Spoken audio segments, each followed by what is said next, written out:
พี่น้องเวทีการประกวดบัลลังก์หมอลำทั้งช่องเจ็ดสีทีวีเพื่อคุณกำลังดุเดือดพี่น้องเอ๋ยการคัดเข้าไปรอบสองนี่มัน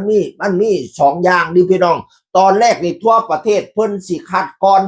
จากคนสมัครทั่วประเทศให้เหลือ60 คน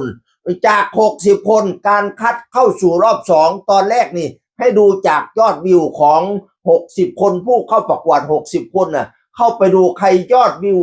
อันดับ1ถึงอันดับ10เนี่ยจะเข้าสู่รอบ2โดยอัตโนมัติซึ่งเขานับคะแนนกันสูงสุดในวันที่15แล้วก็ประกาศผลคนเข้ารอบ10 คนมาแล้วทีนี้การที่จะเข้ารอบ2อีกอย่างหนึ่งคือจะต้องทำการประกวดโดยจะให้คณะกรรมการตัดสิน4ท่านใครได้รับคะแนนรวมสูงสุดก็จะได้เข้าสู่รอบ2โดยการประกวดรอบคัดรอบนี้จะแบ่งเป็นกลุ่มละ3 คน60 คนก็สิเป็น20 กลุ่มละ3 คนตอนนี้ผ่านมาแล้ว5 กลุ่มมีผู้เข้ารอบแล้ว5 คนเพราะว่าแต่ละรอบ3 คนก็จะคัดไว้คนหนึ่ง3 คนก็จะคัดไว้คนหนึ่งแล้วก็รวมกับที่คะแนนยอดวิวนั้นอีก10 คนพี่น้องเอ๋ยรวมเบ็ดเสร็จเข้ารอบ2แล้วตอนนี้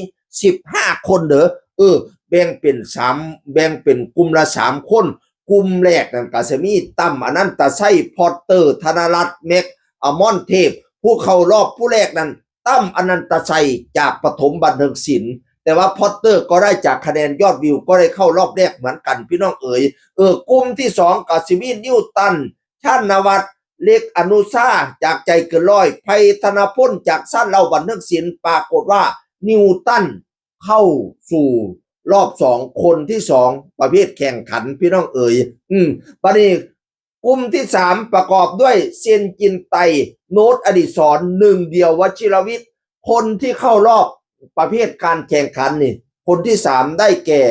โน้ตอดิศรจากจังหวัดอุดรธานีเข้าเป็นคนที่3พี่น้องเอ๋ยบัดนี้กลุ่มที่4 3 คนหรือ3 คนคัดให้เหลือผู้หนึ่งจากคณะกรรมการทั้งหมด4 คนพี่น้องเอ๋ยคะแนนรวมสูงสุดคุณจะได้เข้าไปต่อรอบ2กลุ่มที่4ประกอบด้วยอาร์มธนวัฒน์ไทม์ไทยธนวัฒน์ธนวัฒน์คือกันจากจังหวัดหนองคายคือกันแล้วก็เจสุจินดาปรากฏว่าอาร์มธนวัฒน์เข้ารอบเป็นคนที่4ประเภทแข่งขันพี่น้องเอ๋ยแล้วกลุ่มที่5ประกอบไปด้วยเพชรวรพจน์จากสาวน้อยเพชรบ้านแพงแล้วก็มดปรเมศเป็นหมอลำดาวติ๊กตอกพี่น้องเอ๋ยแล้วก็เต้เกียรติศักดิ์จากระเบียบวัฒนศิลป์พี่น้องเอ๋ยปรากฏว่ากลุ่มที่5คนที่เข้ารอบได้แก่เต้เกียรติศักดิ์จากระเบียบวัฒนศิลป์โอ้ยพ่อใจหลายในสิ่งที่ลูกทำในวันนี้ว่าสันว่าพอเอกว่าถือใจหลายพ่อใจหลายลูกไส้เหตุผลนั้นได้โดดเด่นเข้าสู่รอบ2ได้เป็นคนที่5พี่น้องเอ๋ยวันที่21เมื่อ21เป็นกลุ่มที่6ผู้เข้าแข่งขัน3 ท่านประกอบไปด้วยสหเบสสหราชจากจังหวัด101น้องพิซซ่าจากโตเกียวมิวสิกกอไก่เอกพลจากอุบลราชธานีตั้งแต่กี่กอไก่ในยุคปฐมบันเทิงศิลป์พี่น้องเอ๋ย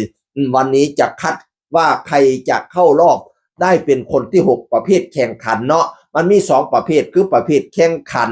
ที่จะเข้าไปสู่รอบ2ได้เนี่ยต้องมีคะแนนนำเป็นอันดับ1จากคะแนนรวมกรรมการทั้งสิ้น4 ท่านแล้วผู้ที่เข้ารอบ2อีกประเภทนึงกับประเภทดูจากยอดวิวใครที่มียอดวิวสูง10 อันดับแรกก็จะเข้าสู่รอบ2โดยอัตโนมัติเหมือนกันพี่น้องซึ่งประเภทยอดวิวนั้นประกาศผลเรียบร้อยแล้วหรือประเภทแข่งขันตอนนี้ประกาศไป5 คนแล้วเพื่อนก็จะทยอยออกอากาศให้ดูวันนี้เวลา 18 นาฬิกาทางช่อง7สีทีวีเพื่อคุณกับรายการบัลลังก์หมอลำไปชมนำกันเสียงคนกะว่าสุฟังสวัสดีครับ